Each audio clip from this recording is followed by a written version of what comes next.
예, 그러면 중국 상황들 함께 살펴보고 여기에 대한 투자 아이디어도 얻어보고자 합니다. 이분과 중국 얘기하면 항상 좀 재미있는 이야기들을 새롭게 들을 수가 있어서 기대가 되는데요.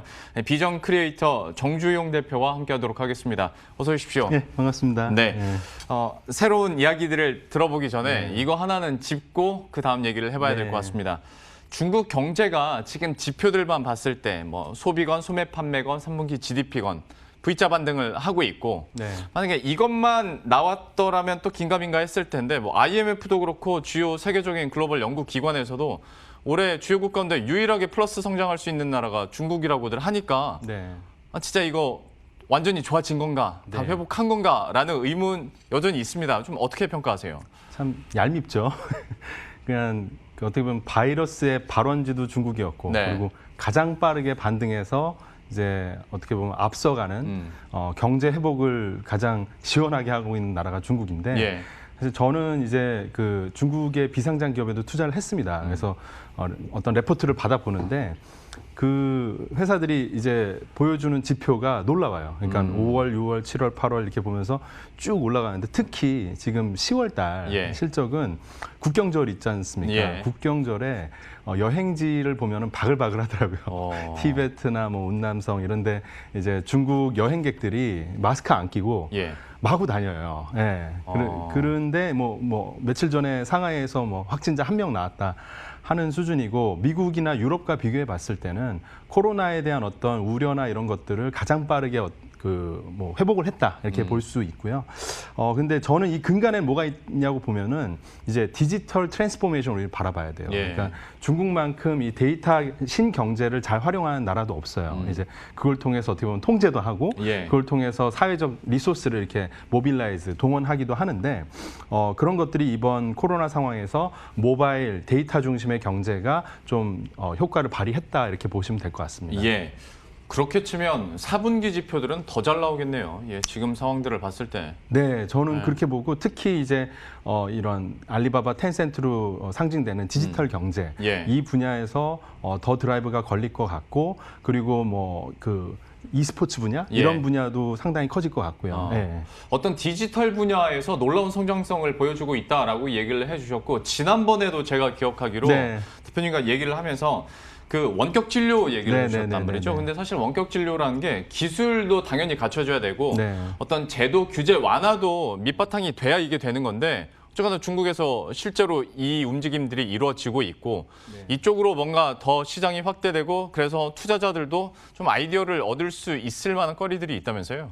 그래서 사실은 이 원격 진료가 한국이나 선진 국가에서는 상당 부분 많이 막혀 있습니다. 왜냐하면 뭐 의약 분업도 문제가 되는데 그 의사들 입장에서는 어떻게 보면 자신들의 고유한 영역을 침범을 하는 게 되기 때문에 근데 중국 같은 경우는 워낙 이제 의료 시스템 자체가 낙후되어 있었기 때문에 도약적으로 그냥 디지털 경제한테 다 열어줬습니다. 문호를 개방해줘서 마음껏 이제 즐겨라. 그래서 원격 진료 플랫폼을 통해서 우리로 치면은 뭐 아산병원의 이제 과장님 되게 유명하신 분일 수도 있고 이런 분하고 밤 10시에도 문진을 할 수 있습니다. 그래서 그걸 처방전이 나와요. 처방전을 업로드하면 다음날 약이 배송이 옵니다. 로켓 배송이 오는 거죠. 그래서 이런 것들이 가능해지고 요즘 최근에는 이제 약 배송이 이제 30분 단위로 이루어집니다. 알리바바 계열사인 알리건강에서는 오프라인 약국을 3,000개 이상은 인수해 버렸어요. 그러면서 아예 그냥 거기를 오프라인 약국은 우리 그 약의 이커머스의 전진기지 물류센터다라고 하면서 이렇게 하고 있는데 그것이 또 이제 코로나 상황 4월 이렇게 지나면서 정부에서는 보험 수가 적용을 이커머스로 거래되는 약에도 적용을 해주겠다. 사실 한국 상황에서 보면은 이런 어떤 4차 산업혁명의 변화에 사실 중국이 많이 앞서가 있는 측면이 되는 거예요. 그러니까 이게 바이러스 상황에서도 그렇고 중국이 어떻게 보면은 기존에 갖춰졌던 인프라가 없던 것이 디지털 경제와 만나면서 도약적 발전이 이루어지는 거. 마치 이제 엔트파이낸셜이 핀테크 세계 최고 어떤 기업이 되는데 한 3년, 5년 기간 동안 엄청난 혁신이 있었는데 그 근간에는 사실 장롱안의 현금에서 신용카드를 거치지 않고 도약적으로 이렇게 뛰어오른 게 있는 거거든요. 그게 지금 이제는 의료 분야 그리고 약 분야 이런 쪽으로 확산되고 있는 거죠. 그리고 이 부분이 이렇게 성장하면 같이 따라오는 게 사실 어떤 보험 업종이잖아요. 이쪽도 그러면 네. 발전 속도가 상당하겠네요. 네, 그래서 핑안 굿닥터가 원격 진료 세계 1위, 예. 그 중국의 어떤 원격 진료에 상징하는 기업인데 핑안 그룹의 자회사입니다. 예. 그러니까 핑안 그룹은 중국 최대 보험사잖아요. 예. 네, 그러니까 얼마나 이게 밀접하다는 걸 알 수 있는 거고요. 요즘에는 어떠냐면 의사 선생님이 라이브 스트리밍, 유튜브 라이브처럼 이제 핑안 굿닥터 앱에서 라이브 스트리밍을 합니다. 네. 그러면서 보험 상품도 소개를 해주고 의사 선생님. 네. 네, 왜 저명하시니까. 예. 그리고 건강식품도 소개를 해줍니다. 예. 네. 우리는 거기 그 의사 선생님을 구독할 수도 있어요. 네, 구독료를 또 몇만 원을 내야 됩니다. 네. 어떤 의료계 홈쇼핑을 하시는 거네요. 네, 그러니까 이 영역을 다 이제 어떻게 보면 이 어떤 이 장벽들 다 제거를 해준 거죠. 그래서 우리나라 같은 경우는 다 이게 업권별로 규제가 있기 때문에 네. 못 하잖아요. 네. 근데 이 중간 벽을 다 허문 거네요, 그냥. 그러니까 중국 정부는 사실 이런 측면에서는 되게 앞서 있고 사실 약간 과도하다 싶을 정도로 문호를 너무 많이 개방해준 부분도 있어서 문제도 네. 생기는데 핵심은 뭐냐면 한국에서는 이제 이건 해도 돼, 안 해도 돼라는 거를 정부에서 규제를 하는데 중국 정부는 모르겠다. 그냥 데이터로 기반으로 돌아가는 것. 인터넷 플러스 정책을 말씀드렸죠, 과거에. 예, 인터넷에 연결돼서 돌아가는 거는 다 오케이 해줄게라는 기본 지침이 있어요. 예. 인터넷 플러스 정책. 그래서 이걸 어떻게 하냐면 빅데이터와 같이 빅 헬스케어, 따젠캉이라는 컨셉을 가지고 한 3년, 5년 전부터 프레임워크를 짜놨습니다. 예. 그래서 제약회사, 전통적인 어떤 의료기관들이 혁신을 하는 건 좀 약간 허가를 받아야 되는데 데이터 플랫폼이 무언가를 하는 건 다 오케이. 이렇게 어떻게 보면 무사 통과를 해주게 된 거거든요. 예. 그래서 지금 이제 그런 측면에서 세계에서 가장 앞선 국가가 됐고 보험 측면에서도 핑안그룹의 또 계열사의 쫑안보험이 있는데 이 쫑안보험의 파운더가 3명입니다. 텐센트의 마하텅, 알리바바의 마윈, 그리고 핑안그룹의 그 마 회장님 이렇게 예. 3명이 이제 공동 설립을 한 건데 쫑안보험이 어떻게 보면 모바일 비대면 그 보험사로는 세계에서 가장 큽니다. 예. 이제는 그 인슈어테크 보험 솔루션을 일본하고 동남아 등지에 솔루션 수출을 하고 있어요. 네. 참, 이 얘기 들어보면 사실 실감이 좀 잘 안 나는 이유가 같은 사업을 우리나라에서 하려고 한다면 네. 물론 정부도 규제를 완화해 줘야겠지만 이거 하려면 의사협회 거쳐야 되고 약사협회 거쳐야 네. 되고 보험협회 거쳐야 되고 병원장 협의회 거쳐야 맞습니다. 되고 그런데 중국은 나라에서 하라고 하니까 이 부분에 대해서는 굉장히 빠른 속도로 문호가 개방되면서 산업도 발전할 수밖에 없는 것 같습니다. 앞으로의 흐름들도 계속 지켜봐야 될 것 같고 또 한 가지 분야 각광 받고 있는 것이 전기차 같은 경우에 네네. 예전에는 테슬라를 비슷하게 따라하는 정도였다면 네. 요즘 나오는 중국 업체들의 전기차 보면 어쩌면 더 멋있다, 더 잘 나왔다라는 느낌도 좀 들 정도거든요. 네. 좀 어떤 상황입니까? 지금 먼슬리로 월간 계속 이제 판매 대수가 빠르게 증가하고 있습니다. 예. 전년 대비 2배 이상 증가하는 추세고 테슬라의 판매 대수가 중국에서 상당히 괜찮았어요. 근데 저는 판단하기로는 과거에 애플과 삼성 갤럭시 폰이 중국에서 스마트폰 초기에는 많이 팔렸습니다. 시장 예. 점유율 높았고요. 근데 점차 이제 샤오미, 오포, 비보, 화웨이 이런 로컬 브랜드들에 의해서 잠식을 당했어요. 중국 네. 시장에서만큼은. 예. 그래서 중국 시장이 전기차 시장에서는 세계에서 가장 큰 시장입니다. 예. 근데 이 시장을 누가 먹을 것이냐? 저는 중국 로컬 스마트한 어떤 데이터 플랫폼과 연계되어 있는 그런 스마트 전기차 회사들이 잡을 거라고 생각하고 그래서 흥미로운 거는 텐센트가 전략적 투자를 해서 키워주고 있는 회사가 니오라는 회사가 있어요. 네. 예. 멀리서 보면 약간 렌지로버 같기도 하고 저번에도 한번 소개해 주셨던 기억이 납니다. 좀 이렇게 그 디자인에 좀 이렇게 호불호가 있습니다. 네. 근데 중국에선 잘 팔리고요. 예. 그리고 알리바바 계열에서는 엑스펑이라고 있어요. 근데 엑스펑은 가까이서 봐도 테슬라랑 상당히 유사하고요. 예. 디자인에 있어서 너무 따라했다고 소송을 지금 받을 정도로 문제가 되는데, 근데 어쨌든 중국 소비자 입장에서는 알리바바의 엑스펑이나 텐센트의 니오는 반값 테슬라, 네. 반값도 안 되는 테슬라 개념으로 예. 이제 판매가 되는 거고, 텐센트, 알리바바가 이런 전기차 시장에 왜 이렇게 애지중지 키우고 있느냐? 저는 어떻게 바라보냐면 가장 비싼 어떤 큰 규모의 사물 인터넷이다. 그리고 스마트폰이 있었다면, 그리고 앞으로 미래는 이 차량 안에서의 컨텐츠 소비, 네. 그리고 트래픽이 상당히 중요하다.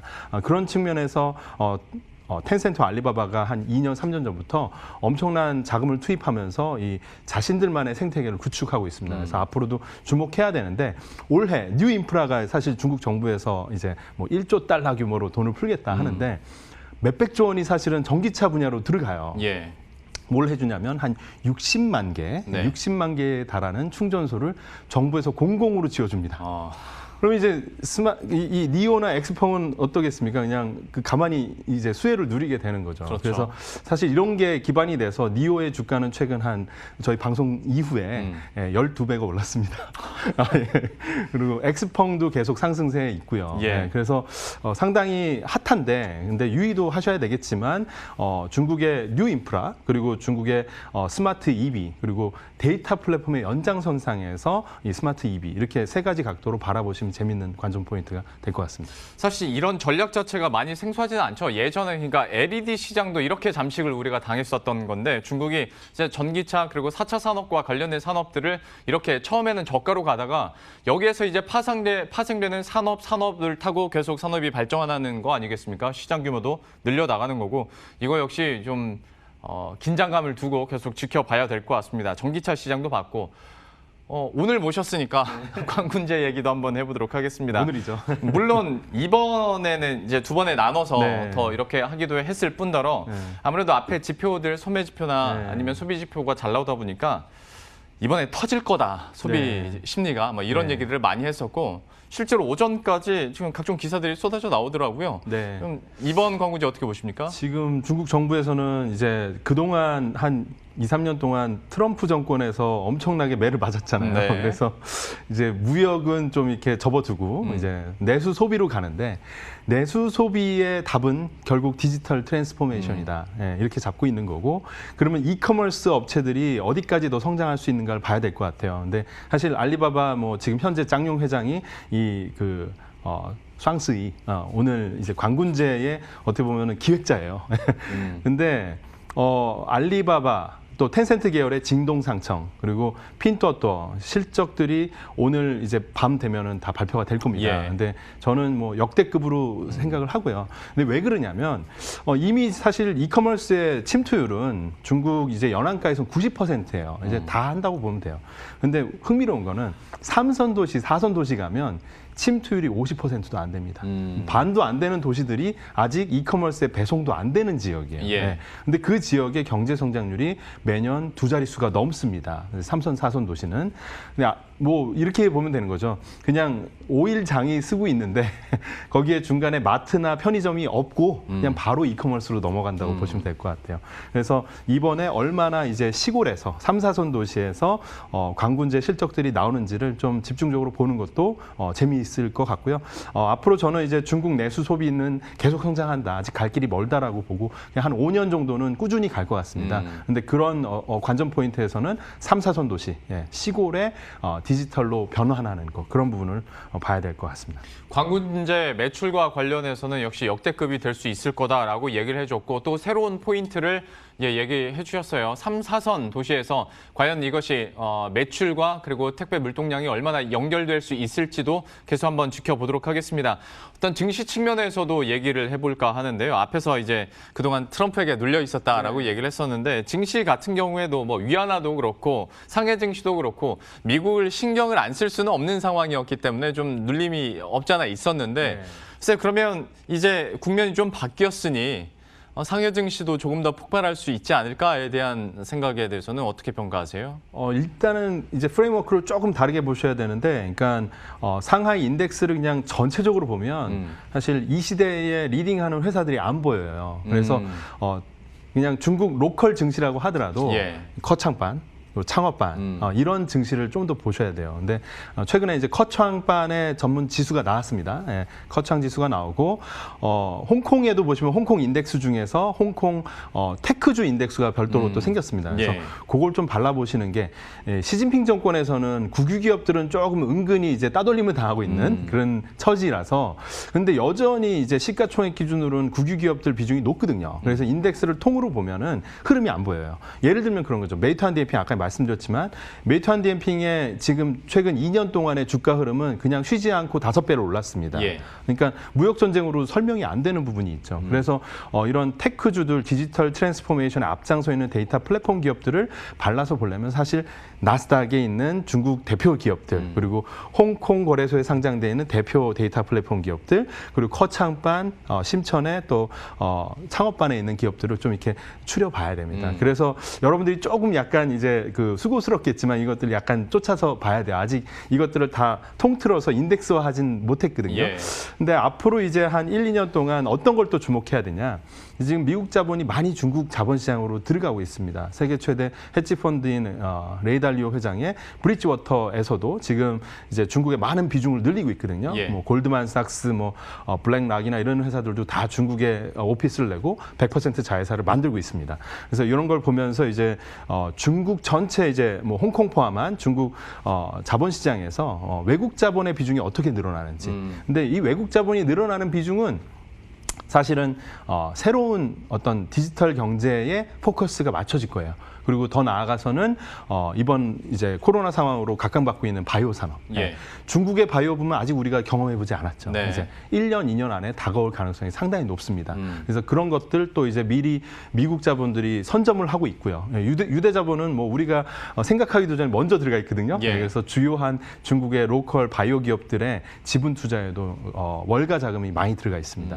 그런 것들이 어떻게 중국 로컬 시장의 인덱스를 하방을 좀 끌어올릴지를 봐야 될 것 같고 저는 이제 기본적으로는 중국 정부에서 많은 돈을 풀기 때문에 그리고 월가 자금도 중국으로 이제 문호 개방에서 많이 들어가고 있는 상황이기 때문에 이것이 이제 중국 자본시장을 키워주기도 하고 인덱스를 근본적으로 올려줄 거라고 생각하긴 합니다. 예.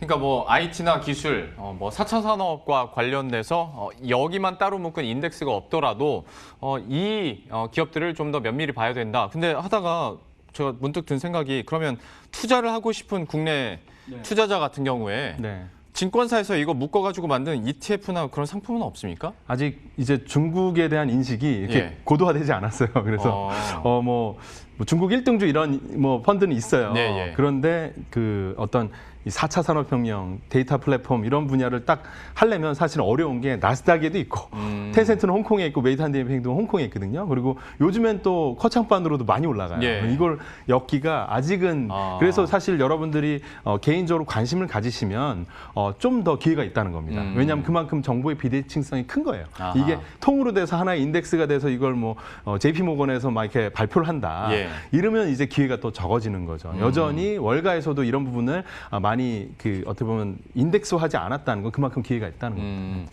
그러면 투자 관점에서 계속 여쭤보도록 할게요.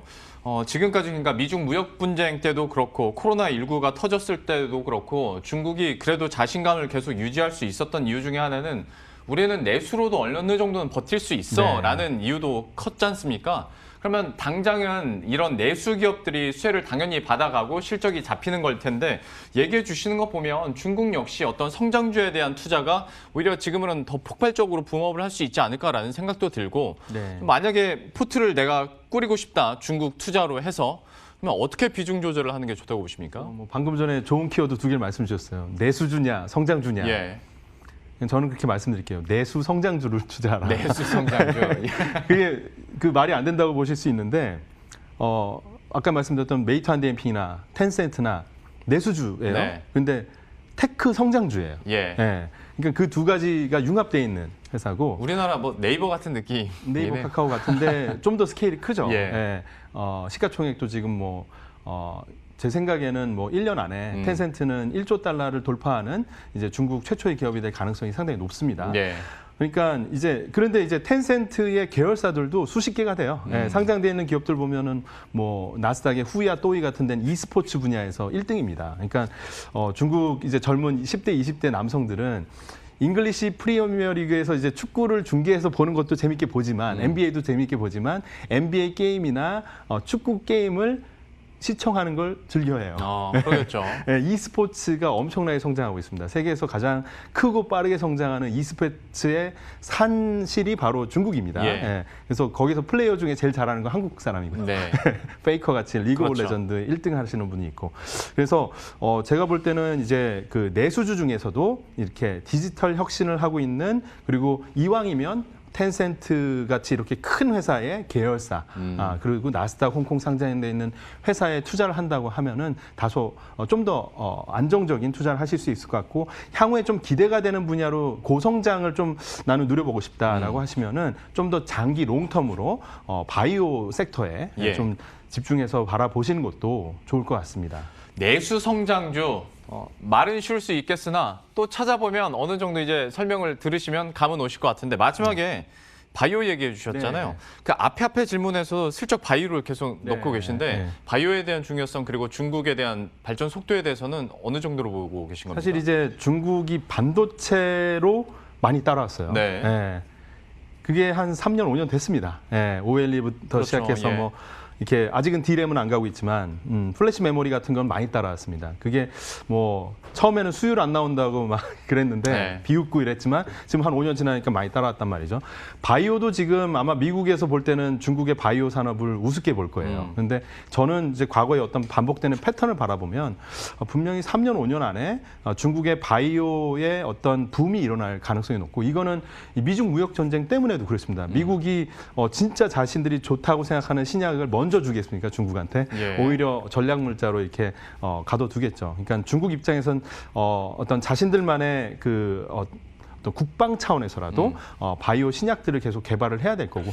그러면 네. 저는 듣다가 또 하나 죄송합니다. 네네네. 궁금한 점이, 그러면 중국 같은 경우에 이렇게 좀 힘을 쏟기로 하면 네. 바이오시밀러나 이런 복제약 건너뛰고 신약 개발로 바로 가는 겁니까? 아닙니다. 지금 보시면은 뭐 중국의 우시바이오 같은 회사는 세계적으로 봐서도 뭐 셀트리온만큼은 아니지만 셀트리온의 뭐 삼성바이오를 이제 뒤를 추격하는 그런 레벨이 됐고, 중국판 셀트리온이라고 불리는 이노벤트 바이오로직스도 유럽에서 지금 셀트리온의 경쟁 제품을 지금 그 출시를 앞두고 있습니다. 예. 그래서 그런 측면에서 이미 중국이 어느 정도는 상당히 따라와 있다, 이렇게 보시면 될 것 같고요. 이게 폭발하는 시점은 앞으로 1, 2년 사이에 충분히 올 수 있을 거라고 그래요? 생각합니다. 예. 생각보다 더 짧은 시간 안에 폭발할 수 있겠다라고 네. 바이오 부분도 한번 얘기를 해주셨고, 마지막으로 그 뉴스가 있었던 엔트그룹의 상장 연기에 대해서 이거 짧게 좀 의미 분석을 해주시고 마치도록 하죠. 네, 엔투그룹은 상당히 뭐 중국 정부 입장에서 되게 계륵 같은 존재일 수 있는데, 이걸 망가뜨릴 수도 없고, 인프라니까, 금융 네. 인프라예요. 신용평가 시스템은 엔트그룹의 세사미 크레딧이 그냥 전부입니다, 중국에. 그러니까 그런데 이제 이 창업자 마위는 또 얄밉잖아요. 자꾸만 말실수도 네. 하고 하니까.